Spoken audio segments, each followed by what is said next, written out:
Oui, j'ai oublié de préciser quelque chose en ce qui concerne le script. Avant d'exécuter le script ou action que j'ai appelé trait sur calque, qui va permettre d'isoler le dessin sur un calque séparé, puisque là actuellement, si je mets la palette des calques ici, là c'est une image donc aplati, puisque c'est un scan d'un dessin au crayon sur un papier. Donc avant de s'occuper de ça, j'avais dit qu'il fallait commencer par faire le scan niveau, histoire de nettoyer un petit peu l'image, ce que je viens de faire, ce que je viens d'exécuter.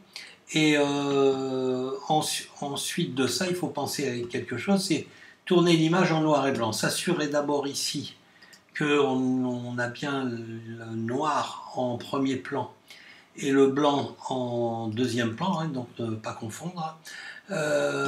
Et ensuite passer à l'image ici, et selon le scan, si le scan a été pris en RVB, là, donc là il faut changer le mode et puis demander niveau de gris.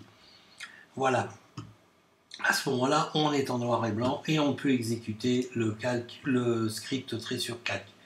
Voilà, je le mets ici. Hop là, c'est parti, ça va super vite et c'est fait. On le voit apparaître dans la palette des calques là ici. Maintenant, on a deux calques. On a le calque du trait là ici qui est transparent et le calque du fond qui est blanc. Voilà. Donc maintenant, on peut le repasser en couleur si on veut aplatir, si on veut se servir de couleur sur l'image.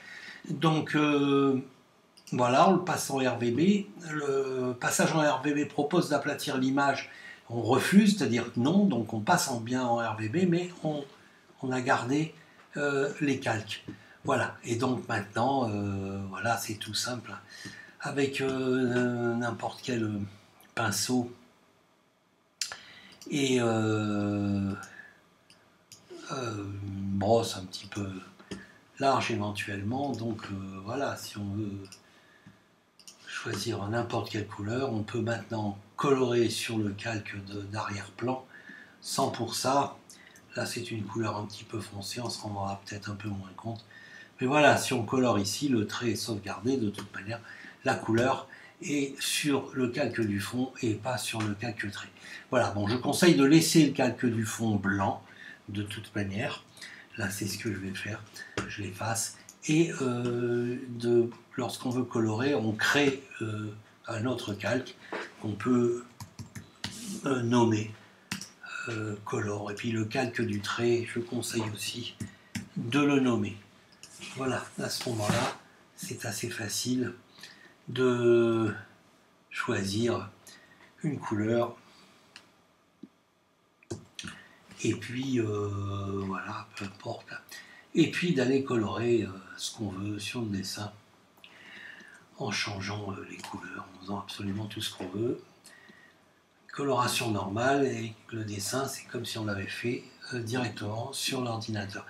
Voilà, bon, ça peut permettre aussi d'avoir, en partant du brouillon, ça peut permettre aussi de réduire l'opacité ici de ce calque, créer un autre calque par-dessus et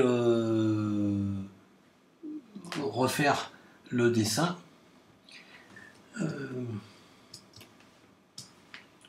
par-dessus si on veut l'exécuter, enfin le faire proprement. Voilà. Voilà, c'est une possibilité selon les outils qu'on veut utiliser.